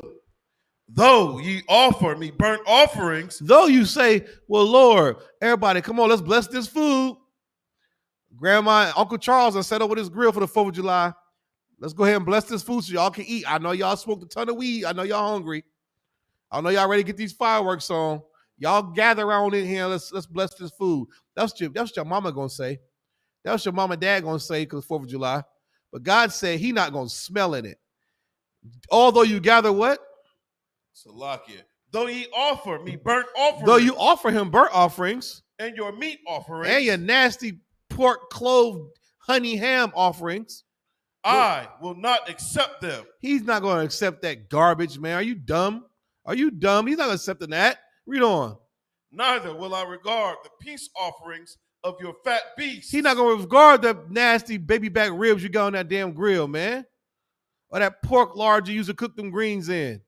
He's not accepting it. You can't pray. You can't call the pastor. Y'all, somebody get the pastor in here. We did invite Pastor Charles. Y'all let him pray over this food. He's not going to accept that. Or that long-ass hallelujah prayer. Lord Jesus, God, and bless. Shut the hell up, man. He's not going to bless that. Read on. Verse 23. Take thou away from me the noise of thy songs. He don't want to hear the Star Spangled Banner. He don't want to hear the goddamn Star Spangled Banner. He don't want to hear My Country 'Tis of Thee. He don't want to hear it. He don't want to hear your Negro versions. Lift every voice and sing. Right. He don't want to hear that crap either. You damn right, Ayathon. He said black people ain't mad enough yet. Right. Black people not mad enough until it happens to your child. Until your child gets shot by an Asian man because he said he stole a water. Until your daughter gets raped by a militia of angry white men. Right. Then you want to get mad. Why should you have to wait till affliction hits your door?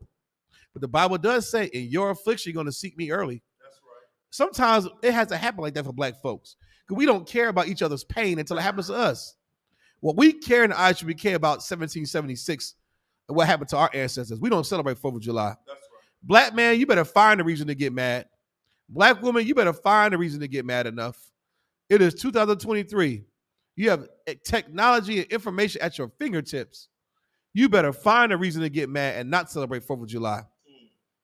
You understand? Your life depends on it. Right. You celebrate 4th of July this year, the Lord going to put you to death. Now, how you feel about that?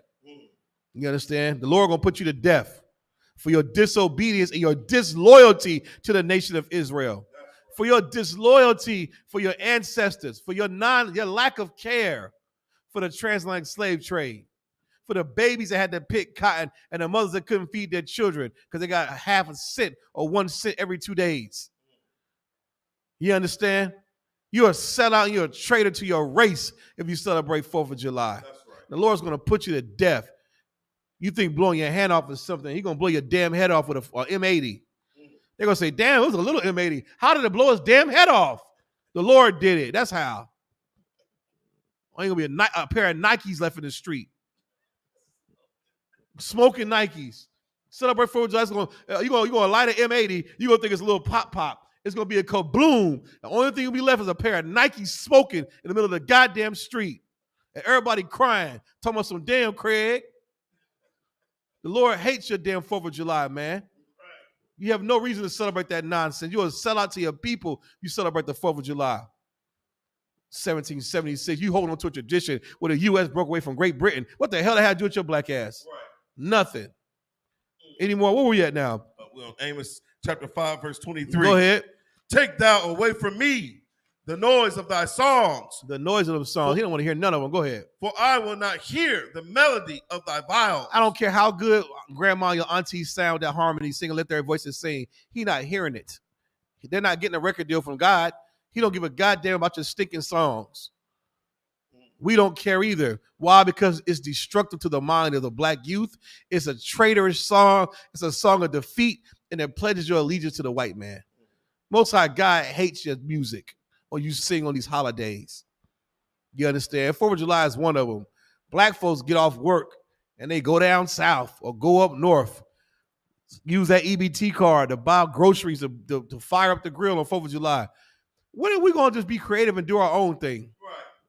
Hell, America broke off from Great Britain. When the hell are you going to break off from America, black man? Right.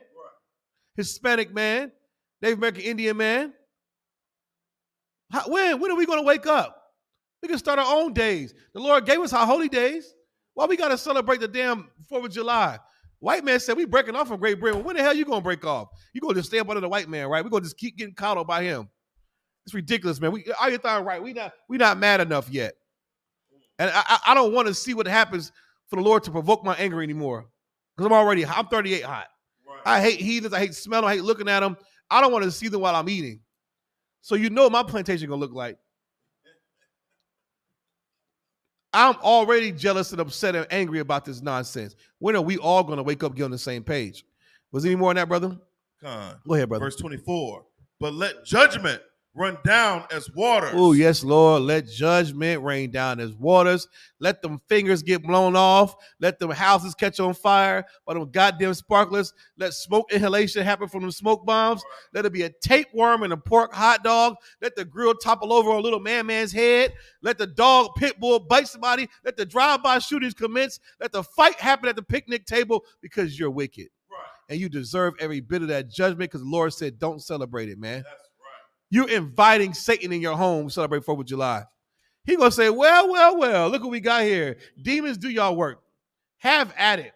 Well, oh, you got a rare parasite for them oysters? Go ahead. Who's next? What you got? My Lord. I can have the ops spin the block real quick. Little kids are jump roping. Go ahead. Ops spin the block. Kill all the little kids. Satan is going to do his job during 4th of July. Right. That's their job, nigga. Why are we barbecuing and celebrating false idols and worshiping old white men? Satan's going to do his job on the 4th of July. How are you going to protect your children in that day?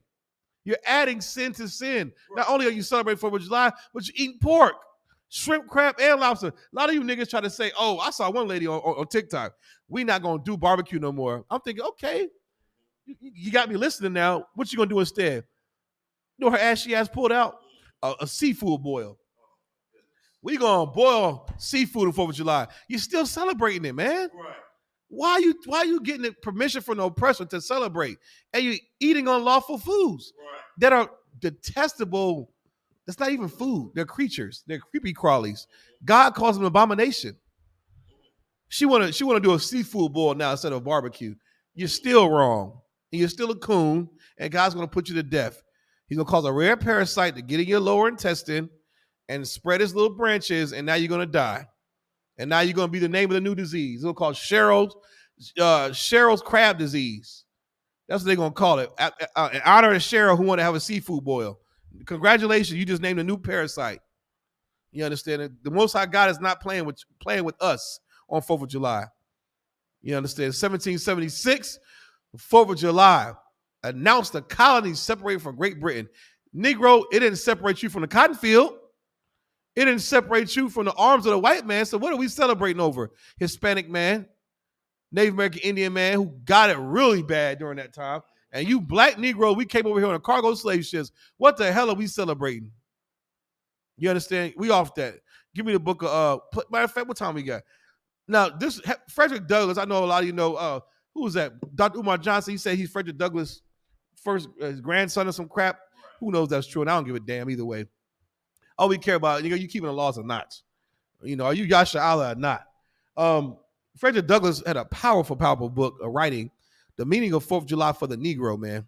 It's so heavy what he was saying. And I just want to play a snippet of it. No, I don't agree with everything Frederick Douglass talked about. But for 4th of July, he said a lot of things that were important and true. I want brother start the 15-minute mark.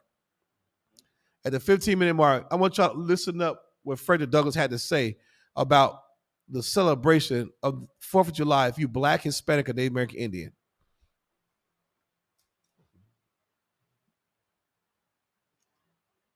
Right, you don't gotta be right at 15. Right at 14, something be good. At 14:52, yeah, right there. That's good, perfect. Yeah. Forget her cunning. If I do not remember thee, let my tongue cleave to the roof of my mouth. Yep, that's good. Fellow citizens, right. Above your national tumultuous joy, I hear the mournful wail of millions whose chains, heavy and grievous yesterday, are today rendered more intolerable by the jubilee shouts that reach them. If I do forget, if I do not faithfully remember those bleeding children of sorrow this day, may my right hand forget her cunning, and may my tongue cleave to the roof of my mouth. To forget them, to pass lightly over their wrongs, and to chime in with the popular theme would be treason most scandalous and shocking, and would make me a reproach before God and the world. My subject, then, fellow citizens, is American slavery. Stop right there. I shall... Good. Isn't that heavy, man? You're supposed to see this day of July 4th, 1776 from a slave's point of view. Let that simmer in your spirit. You're supposed to look at July 4th, 1776 from a slave's view. Because Negro and Hispanic, man, that's what the hell you were. A freaking slave. Right. You wasn't free. You wasn't roaming around with Bentleys and all that. You was a damn slave in 1776. Look at it through the eyes of that notion. And if that ain't good enough, don't celebrate the popular thing. What is the popular thing for 4th of July? The American flag. Right. That American flag has blood on it. I'll call it the United States of amnesia because they forgot. We haven't forgot the crimes and the wickedness they perpetrated against God's chosen people. Every chance America gets, they want to get rid of the 1611 Project, get rid of critical race theory. They want to forget. The United States of amnesia, we're not going to forget it here. We remember the days of old. A popular theme is the American flag, the hot dogs, the fireworks, the freedom signs, the Liberty Bell. Don't go with the popular thing, as Frederick Douglass was just saying, but this Bible predates his black ass. It's been telling you not to follow a multitude do evil. Don't go with the popular thing. You understand what I'm saying? Above, the tumultuous joy of barbecue and an electric slide and the fireworks and the kids jumping on the trampoline for 4th of July. You understand? Above that, we can still hear the chains rattling on that cargo slave ship. We can still hear the oppression of that mother whose baby was ripped from her arms and sold up the river. That's what you need to lock in on for the 4th of July. Look at the 4th of July from the eyes of a slave. Over all the fireworks and the music and the wobble, you should hear the chains rattling of the slaves. Because that's what the hell you was, picking goddamn cotton. You wasn't lighting fireworks with massa. You was you was entertainment at the most part, and you was raped and beat afterwards. What is 4th of July for the damn Negro, man? What is it? A sham and a mockery. We celebrate 4th of July. We are a traitor to the Most High God. You are a traitor to your own people, man. You understand? That brother's bringing out was heavy. And we need to get back to that spirit. Get back to the facts of life here in 2023. We have the technology at our fingertips. There's no reason why a black man or a black woman, Hispanic man or Hispanic woman or Latino, Native Indian, you should never be celebrating 4th of July. That is a heinous crime against God. What are you really saying here? There are some things I can see at the least you failed. Well, 4th of July should not be one of them, brother. You are the biggest coon in the shack when you celebrate 4th of July. I mean, the biggest one. Go ahead, brother. Salakia, Officer Quadam says that Ozzie Davis was reciting the words of Frederick Douglass, who quoted Psalms 137. He did. Let the cutting on the right hand. Frederick Douglass quoted the Bible in this. Ozzie Davis just voiced it over. He did a hell of a job doing it. But yes, that's right. You understand? He quoted the Bible. You know what I'm saying? Let his tongue cleave to the roof of his mouth and his right hand by cunning. He quoted the Bible through this whole speech. Mm-hmm. Go ahead. What I find interesting about this celebration in itself is the hypocrisy. You know, the irony of Blacks, Hispanics, and Native Indians celebrating a nation who is celebrating them glorying over conquering you. You know what I'm saying? So it's like you look at the American flag and what it represents. And it says the colors on the flag each have a meaning. Right. Red represents valor and bravery. It doesn't take much. It's not valiant to rape, rob, nor to murder. Right. You don't have that's to be not, brave to do right. any of those That's things. not valiant. That's barbaric. Right. And inhumane. The white stands for purity and innocence. Oh my God. Imagine that. Imagine the devil being white, pure, innocent. Mm-hmm. Freaking red. And America has blood on her hands. That's right. And it says the blue stands for vigilance, perseverance, and justice. The irony, the audacity of America's symbol to represent these things. Americans don't represent any of these things. Right. Salakia. Get that brother a hand, man. He's so right. When it comes to the colors of the flag, black man, you are left out of that. Blue is for justice. Nigga, when have you seen justice? We still want justice for Trayvon Martin. Right. Your grandma still marching for justice for Martin Luther King. Emmett Till, we still wait for justice. Carolyn Bryan Dunham died of cancer at 88. Where's the justice for his parents still? Oh, she died? That ain't good enough. I want her grandchildren front and center. Right. You understand? We don't even know what the hell justice is. You know the colors of the flag have nothing to do with the Negro. Right. And you Native American Indians, you know, you can look at your reservation and tell. Look at the beautiful parts of your city, your state. The white man owns it now. That should make you very mad. You Native American Indians, y'all not mad enough either. Because you don't see the Negro as your brother or Hispanic. We all in this together, damn it. Stop all this division. All of us are suffering by the hand of the same oppressor. It's time we join ourselves together, man. All this nonsense of 4th of July garbage. I'm trying to tell you right now, I got the right mind. If I even see a Negro celebrate 4th of July come across my feed, I'm going to send him a raccoon emoji. What's that for? You know exactly what it's for. And I'm going to show him a picture of that pork hot dog you was putting in your damn mouth. Fully dressed glizzy. Disgusting in this place. Read on. I'm Salakia, brother. I'm sorry. What was you was reading? Give me the book of Jeremiah 5:21. You understand that Frederick Douglass, even during his time, understood the atrocities of slavery.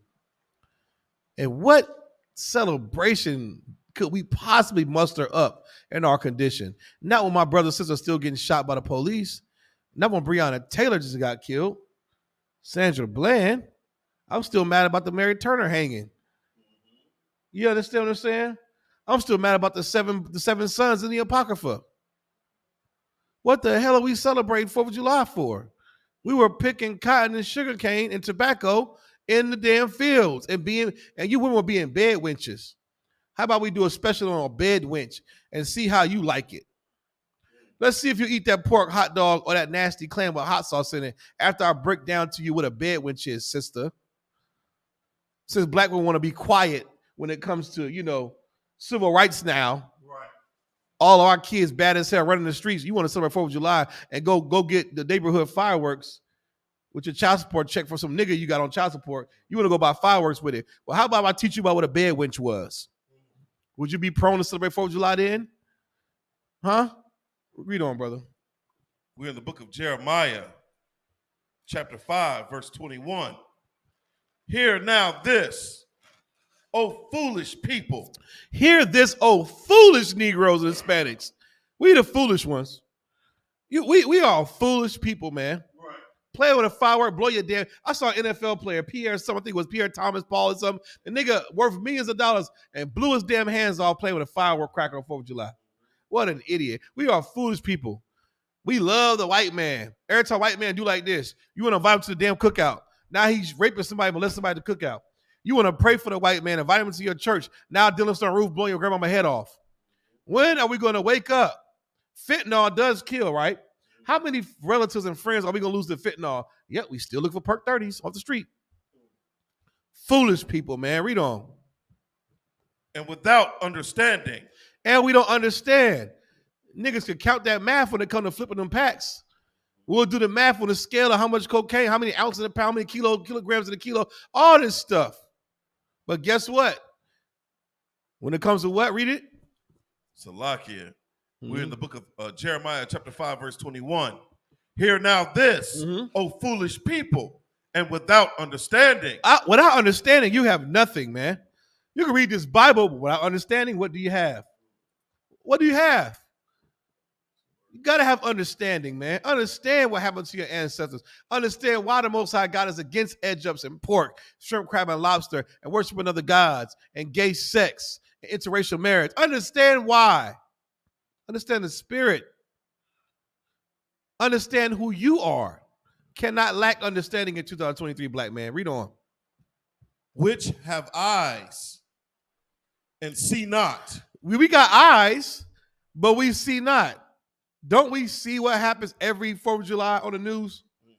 What we see, what happens every 4th of July on the news? What happens? Anybody? Every 4th of July, what happens the next day, as soon as you wake up in the morning? Breaking news. 10 people get shot during 4th of July celebration. Breaking news, 3 missing girls. Breaking news, gang war erupts. Breaking news, New York gang violence. Every time I turn around, it's some kind of shooting or family function, fight, or murder or human trafficking. Nothing but sinful things happen on 4th of July. We got eyes. We see the news. We saw what happened to our ancestors. We see the conditions, but what? Which have eyes and see not. Yeah, we got eyes, but we see not, man. We got eyes. We see that the Christian church is full of rape and molestation, but we still go to church on Sunday. We see that white Jesus is a lie and Jesus is black according to the Bible. We see the scripture that says feet of brass as a burnt in a furnace, but we still worship white Jesus. Read on. Which have ears and hear not. We hear the priests and prophets. We hear the seers.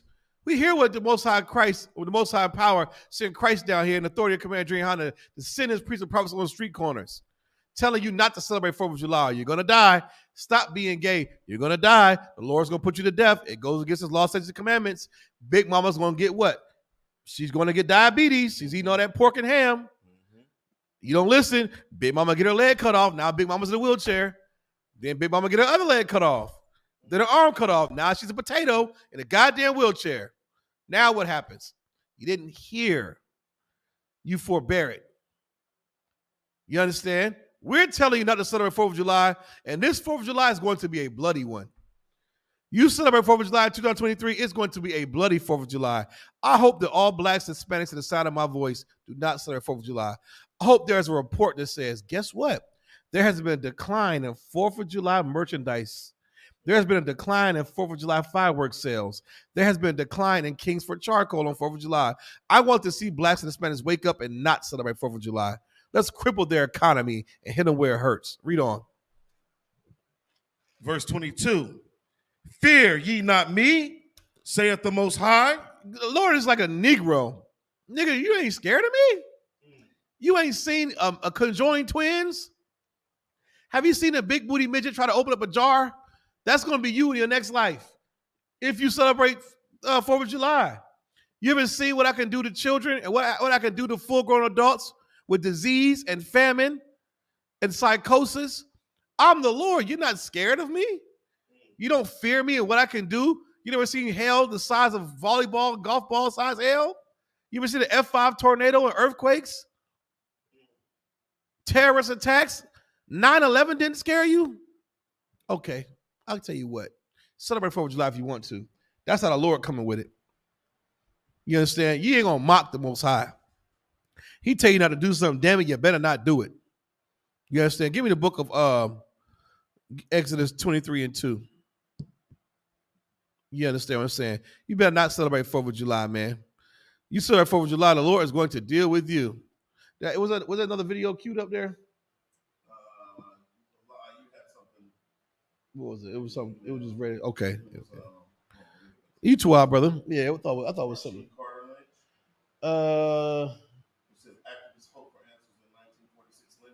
Yeah, play that. Yeah, play that one.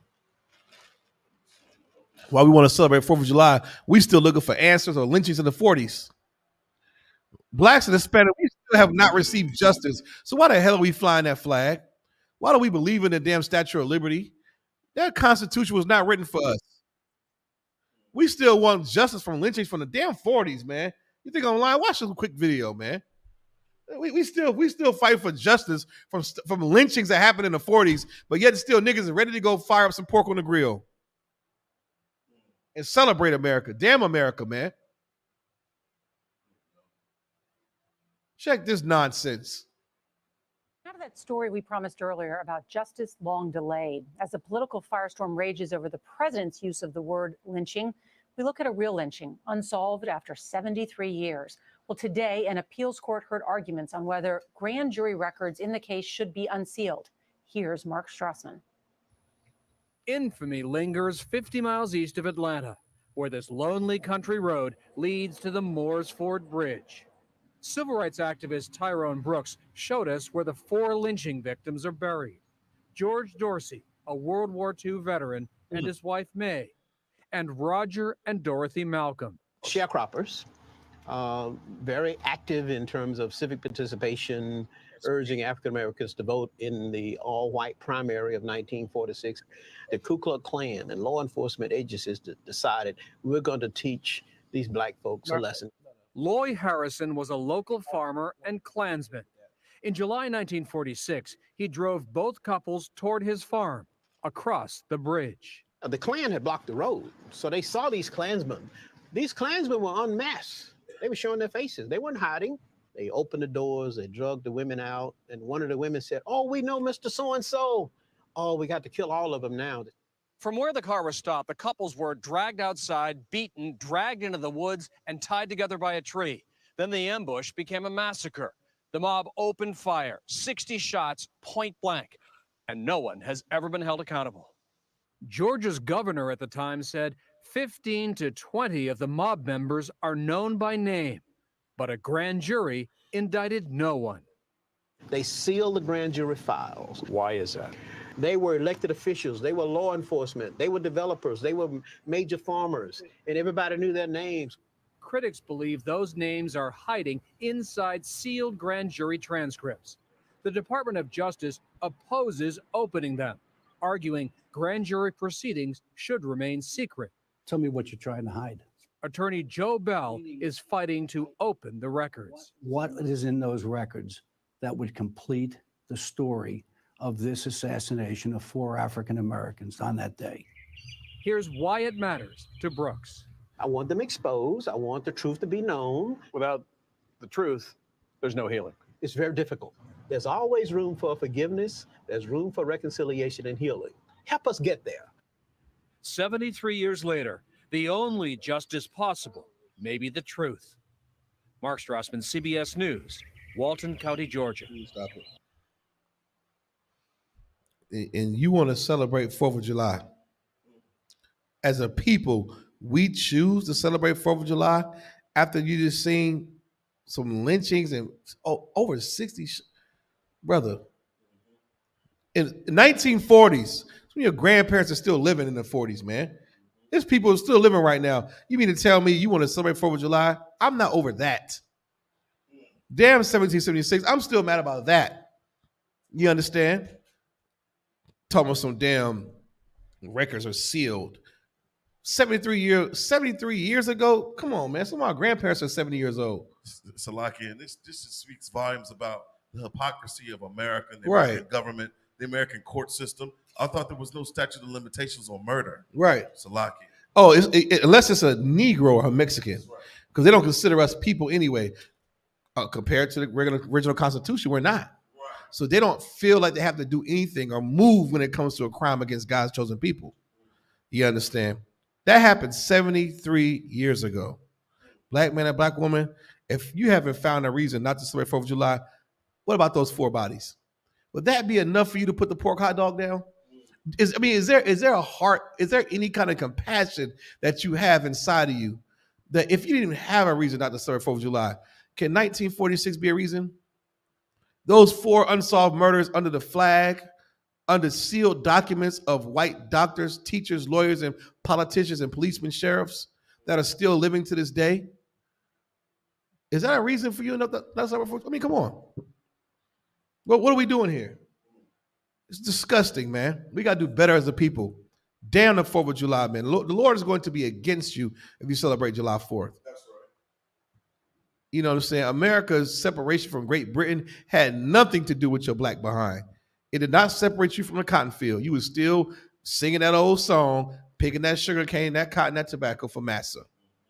And you women would still be in bed witches, warming that bed up for that nasty, stinking, disgusting master who don't wash. You can imagine how he smelt. You understand? Read on, brother. The book of 2 Maccabees is in chapter 4, verse 17. Yep. For it is not a light thing to do wickedly against the laws of the Most High. Man, brother. You ain't hear nothing else I said tonight. It is not a light thing to celebrate the 4th of July. That goes against the laws of God. Let me tell you, disgusting Christians, something too. There's over 600 and some laws of the Bible. Don't give me that crap. Ooh, how can we keep all the laws? It ain't just 10, it's 613. Y'all niggas ain't keeping all the laws. Are you dumb? Some of those laws don't even apply to you, nigga. If you was a farmer, you supposed to leave the edge of your field for the gleaming for the damn homeless. If I ain't a farmer, that don't apply to me. What about the law of a woman when she gives birth to a baby girl? She got to be unclean for a certain amount of days. As opposed to a boy is shorter, a girl is longer. Well, I'm not a woman, so that don't apply to me. So yeah, you could keep all the laws. The ones that apply to you, you just trying to find an excuse to eat pork and sleep with Asian women because you watch anime. Life ain't that complicated. You niggas, the jig is up. I'm on it. I see what it is. You making excuses to sin. Right. All the laws don't even apply to you. But the ones that apply to you are easy to keep and they're not grievous. 1 John 2 and 3. These laws are not grievous. Easy to keep. You understand? You just can't be a damn coward or a sinner, man. Right. Read on. But the time following shall declare these things. That's right. Read again from the top. We're in the book of 2 Maccabees, chapter 4, verse 17. For it is not a light thing to do wickedly against the laws of the Most High. It is not a light thing. It is an extremely, extremely heavy thing to celebrate 4th of July and go against the laws of the Most High power. Read on. But the time following shall declare these things. You want to know how I know? Watch the news in the morning. You celebrate 4th of July, fingers blown off, mass shootings, civil unrest, domestic violence, gang violence, fentanyl overdoses, human trafficking, fireworks explosion, blowing up this and that, houses on fire. Oh, we're going to find out who celebrates 4th of July. These things are going to be made known because of your wickedness. The Lord is going to be against you. Satan is going to do his job. He's undefeated. Understand that when it comes to wickedness. He's going to do his job. He was here before you. You understand? He was here before you. He's going to do his job. What job are you going to do? You're going to help him? You're going to eat that pork on 4th of July? Right. You're going to serve for just because the white man give you the day off, you're going to fire up the grill, invite all your friends over, and sin against the Lord? What are you teaching your children? Not here in the ISUPK. We despise the 4th of July. Right. We despise the year 1776 of your lords. You understand? We recognize the Most High in Christ here. In 1969, the truth was born here in the ISUPK. And we will be goddamn if we celebrate 4th of July. We love our people enough to tell you to step away from 4th of July, brother. Do not partake in the wicked ways of America. It is a new day. The day of the shaved-faced coon is over. Right. These Bible records are opened up and revealed to God's true priests and prophets. We got all the answers. If you got questions, feel free to ask the ISUPK and Commander General YAHANNA. With that, that's my time. We're the ISUPK, Israelite School of Universal Practical Knowledge, start at 1 West, 125th Street, Harlem, New York, under Commander YAHANNA. I'll bring up Officer 1000 Bon Kayal for the announcements. Clap it up.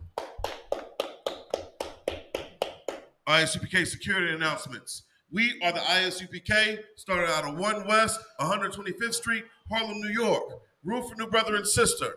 When a new brother or sister comes into the school, they are off limits for 6 months. They are to be saluted only. They are here to shed themselves of the world. If they need transportation, the teacher will arrange it.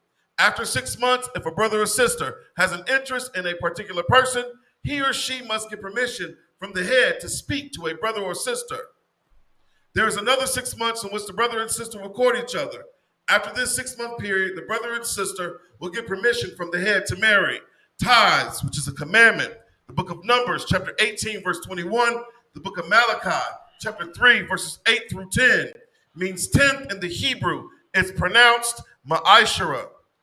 10% of every penny of any increase the Lord gives you, give to Treasury Department or teacher. Priest fund, free will offering for priest, not mandatory. Whatsoever amount you would like. The upcoming Holy Convocation. We have the memorial blowing of trumpets.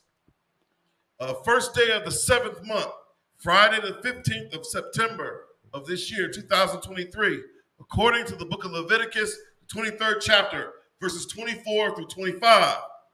If anyone wants to be a trooper in the school, start wearing all black. Boots, shirt, pants, headband, and scarf. And with that, imajim, which means to stand. Sister Shashab means to be seated. Men of Israel, we're going to render one courtesy salute to the teacher. Men of Israel, Imam Shabbat, Imajim, Barak, Yahweh by Hashem, Yahweh Shabrakatah. Yada Matah, hands down. Sar, sisters Imajim. Men of Israel, we're going to render one courtesy salute to the sisters. Men of Israel, Imam Shabbat, Imajim, Barak, Yahweh Shemal Atah by Hashem, Yahweh Shai. Yada Matah, hands down. Class dismissed.